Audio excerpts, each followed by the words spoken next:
You've tried all the things, the budgets, the side hustles, the manifestation tricks. You work hard, you set goals, maybe you've even written affirmations until your hand cramps, but you still feel like you're stuck in this cycle of never having quite enough. You make a little progress, and then a massive expense just comes out of nowhere. You finally get that raise, and then your car breaks down. It feels like some kind of cosmic joke. But what if I told you the problem isn't your effort, and it's not your strategy, your intelligence, or how much you deserve it? The problem, for so many of us, is that our subconscious mind has been taught, often since we were kids, to be suspicious of money. Research shows that our early life experiences shape our financial behaviors, and for many, this creates a kind of old fear-based program that was designed to keep you safe. But in today's world, it's the very thing sabotaging your success and keeping you from the life you consciously want. In this video, I'm going to show you how this hidden programming works, how to find the specific faulty code running in your own mind, and most importantly, how to systematically rewrite it so you can finally align your inner world with a life of real outer abundance. Before we can fix the problem, we have to understand it. I want you to think of your subconscious mind as the most powerful computer on the planet. It's running the show in the background. It keeps your heart beating, regulates your breathing, triggers your emotional reactions, and drives almost all of your habitual behaviors. It's on autopilot, running programs it learned a long time ago.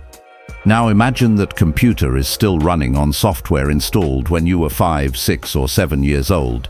Research suggests that by that age, most of our core beliefs about the world and about money are already taking shape. You didn't consciously choose these beliefs, you absorbed them from the world around you, from your parents' hushed arguments about bills, from a teacher's offhand comment, from the shows you watched. These early experiences became the source code for your financial life. This programming acts like a kind of internal financial thermostat. This is a concept used in financial psychology to explain our comfort zones with money. Let's say your childhood programming set your thermostat to a comfort zone of just enough to get by. Consciously, you might be striving to earn more and build wealth. You work hard, get a big bonus, and suddenly your financial temperature shoots up. But your subconscious thermostat, whose main job is to keep things consistent and safe in that familiar zone, senses this change. It kicks in and starts a correction. This isn't your mind trying to hurt you, it's a perfectly functioning system doing exactly what it was taught to do. That correction might show up as a sudden urge to splurge, an unexpected bill, a missed opportunity, or a wave of self-doubt that makes you pull back. The result is the same, your finances cool back down to that familiar, programmed setting of just enough. The vast majority of our actions and decisions are driven from this subconscious level. That's why it can feel like you're fighting an invisible enemy. You're trying to use conscious willpower to override a deeply embedded automatic program that is thousands of times more powerful. It's like trying to win a tug-of-war against a bulldozer. You can pull with all your might, but the machine's programming will win out until you climb into the driver's seat and change the instructions. The good news is, you can, and the first step is figuring out which programs are running. Over years of working with people on their financial mindset, I've seen that most of these sabotaging beliefs fall into 3 main categories. These aren't official psychological terms, but they are patterns rooted in common themes like money anxiety and self-worth that show up again and again. I call them the core money wires, and I guarantee you'll recognize yourself in at least one of them. See which one feels most true for you. The first wire, the safety wire. The safety wire. The safety wire is built on the core subconscious belief that wealth is dangerous. It's the idea that having more money will somehow lead to pain, loss, or negative consequences. This wire often gets installed in childhood if you saw money being a source of constant stress, conflict, or suffering. Maybe your parents fought about debt all the time. Maybe you had a wealthy relative who was isolated or went through a nasty divorce. Or maybe you were exposed to messages that framed wealthy people as greedy, corrupt, or unhappy. If you have this wire, your subconscious thinks it's protecting you by keeping you away from wealth. It equates more money with more problems. Here's how this can show up. You get rid of money. Almost as fast as it comes in, you get a bonus and immediately feel a compulsive need to spend it on things you don't even really want, just to get back to a safe baseline number in your account. You have a deep-seated fear of success. Just as you're about to land a huge client or get a major promotion, you find a way to mess it up. Your subconscious is hitting the emergency brake because it believes that next level of wealth is a threat. You feel intense guilt or shame for even wanting more money, as if the desire itself makes you a bad person. The thought running this wire is simple. It's not safe to be wealthy. Until you challenge this connection, your mind will continue to protect you by making sure you never have enough money to be in danger. The second wire, the identity wire. The identity wire is based on the belief that I'm just not a money person. This is about the story you tell yourself about who you are. This wire is often a hand-me-down passed through generations. Did you grow up hearing things like, people like us have to work hard for every penny, money doesn't grow on trees, or our family has always been this way? These aren't just phrases, they are identity statements that can get woven into the fabric of who you believe you are. If this wire is active, you've accepted a limited financial identity as a fact. This can look like a nagging feeling that you're just bad with money. You might avoid looking at your bank account or make impulsive financial choices because, deep down, you believe you're inherently incompetent in this area. It becomes a self-fulfilling prophecy. You put a ceiling on your own income. You might be a talented freelancer or business owner, but you consistently undercharge because your sense of self can't handle a bigger number. You feel like an imposter when you do have some success. You think you just got lucky and are waiting for the other shoe to drop because your success doesn't match your internal blueprint. The core belief here is wealth is for other people, not for me. It's a story of exclusion. To fix this, you have to realize your financial identity isn't a permanent tattoo. It's a temporary label you have the power to peel off and replace. The third wire, the worthiness wire. This might be the most subtle and damaging wire of all. The worthiness wire is tied to the subconscious belief that I don't deserve to have money, at least not easily.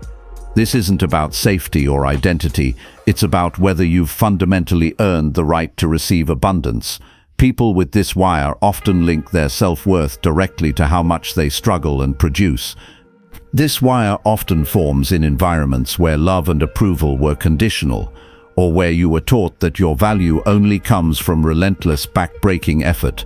The money script becomes, I have to suffer and sacrifice to be worthy of any reward.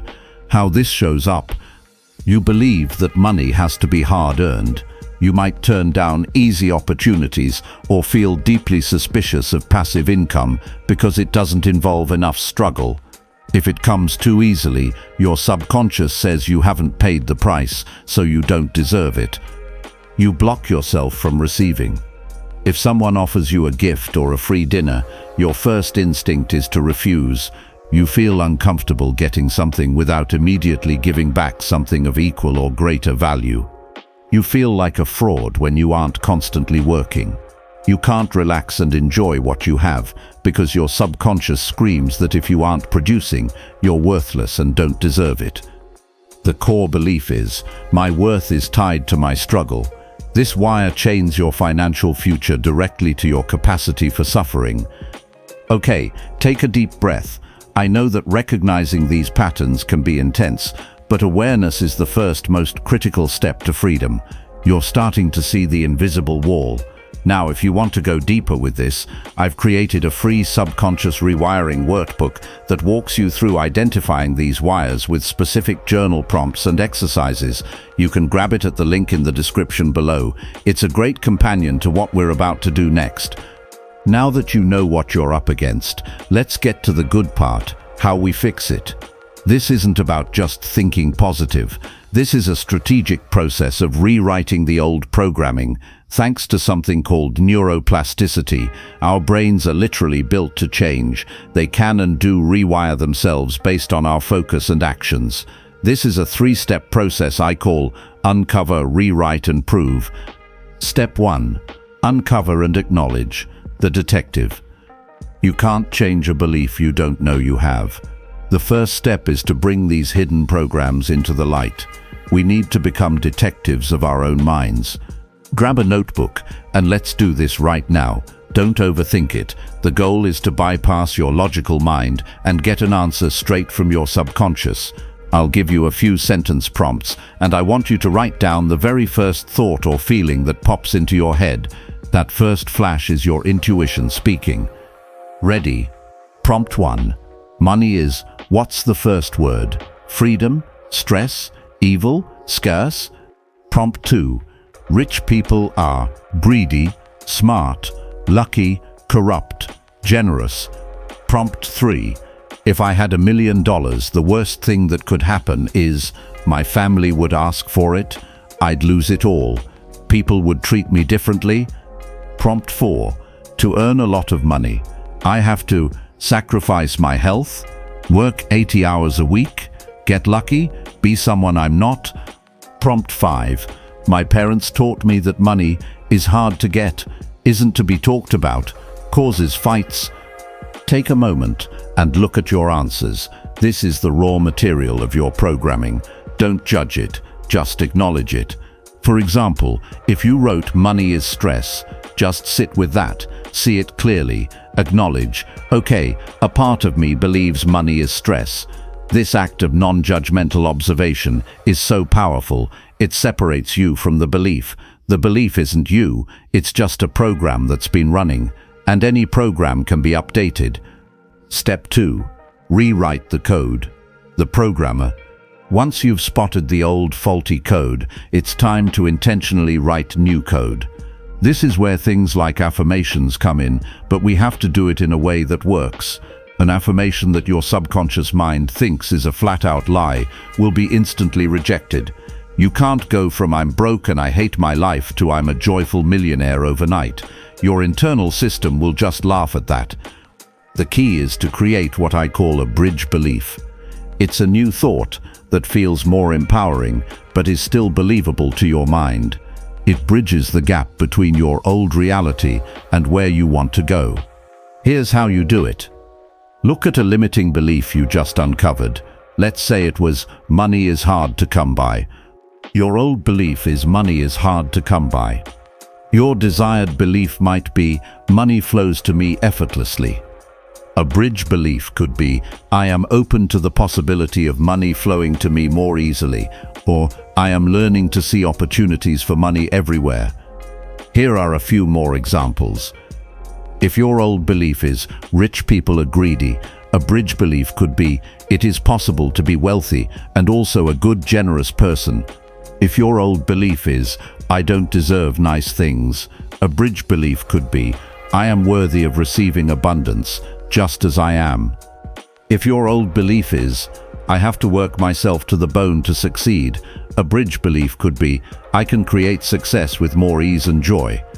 Create 3 to 5 powerful bridge beliefs that directly counter the negative programming you found. Write them down, say them out loud. The goal is consistent repetition, especially in the morning and at night. It's not magic, it's about consciously feeding your mind new input to overwrite the old files. Step 3. Prove it to your brain, the action taker. This is the step most people miss, and it is the most important. Your subconscious mind doesn't just learn by repetition, it learns through experience. It needs new evidence to believe the new story is true. You have to actively create proof that your new beliefs are real by taking small, tangible actions that align with your new programming. Confidence doesn't come from just yelling affirmations in a mirror. It comes from collecting a stack of undeniable proof that you are who you say you are. Your actions are that proof. Here's how to put this into practice. If your new belief is, I am worthy of wealth. Your action is to treat yourself to a small guilt-free luxury. Buy the slightly nicer coffee. Order the appetizer. Do it with the conscious intention of proving, see, I am worthy of enjoying my money. If your new belief is, I am a good manager of money, your action is to open a high-yield savings account and schedule an automatic transfer, even if it's just for $5. That action tells your subconscious, I am responsible. I am a person who builds wealth. If your new belief is, money flows to me from all over, your action is to celebrate every single bit of abundance you find. See a penny on the street, say thank you, and feel a jolt of gratitude. A friend buys you lunch, acknowledge it as abundance flowing to you. This trains your brain to spot wealth everywhere. If your new belief is, it is safe for me to receive, then practice receiving. When someone gives you a compliment, instead of deflecting, just say thank you. That's it. This simple act rewires your nervous system to be open to good things. Finally, practice generosity. Giving, even a small amount, with a feeling of abundance, signals to your subconscious that you trust there's more where that came from. It breaks the scarcity pattern of hoarding. These small actions might seem insignificant, but to your subconscious, they are everything. Each one is a vote for your new identity. Each one provides data that says the new program is real. This creates a feedback loop where your new beliefs drive new actions, and those actions provide the evidence to lock in the new beliefs. This is how you make lasting change. For years, you may have felt like you were at war with money, fighting an invisible force that held you back. Now you know the truth. That force wasn't an external curse. It was just an outdated set of instructions running on autopilot in your mind. But you are not a victim of your programming. You can write a new story. You have the power to go into that system, find the lines of code that say, it's not safe, it's not for you, or you're not worthy, and systematically update them. By uncovering your beliefs, rewriting them with intention, and taking new actions to prove them true, you're not just changing your mind, you are changing your brain and changing your life. This process isn't about becoming someone else. It's about removing the layers of false programming that have been hiding the powerful, prosperous, and deserving person you already are. Imagine what your life will look like when your subconscious is no longer working against you, but is actively and automatically working for you to attract opportunities and wealth. That's not just a nice idea, it's your potential. The work starts now. If this video resonated with you, and you're ready to commit to this journey, make sure to subscribe. We're going to be exploring this work a lot more deeply. Thank you for being here. Thank you so much for tuning into Sacred Mind Path. Please like and subscribe for more content on how to supercharge your mind.